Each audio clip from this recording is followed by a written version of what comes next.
Okay, so I want to show you something weird. I walk out to my car, and normally you might see a little spot or two of bird poop. Something like that. But take a look at this.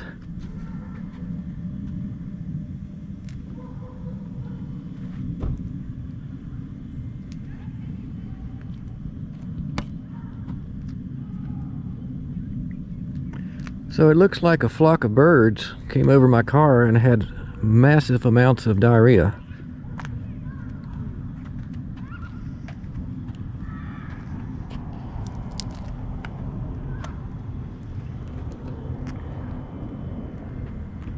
So I'm not sure what to make of that. I've never seen anything like it. I mean, I just drove this car yesterday.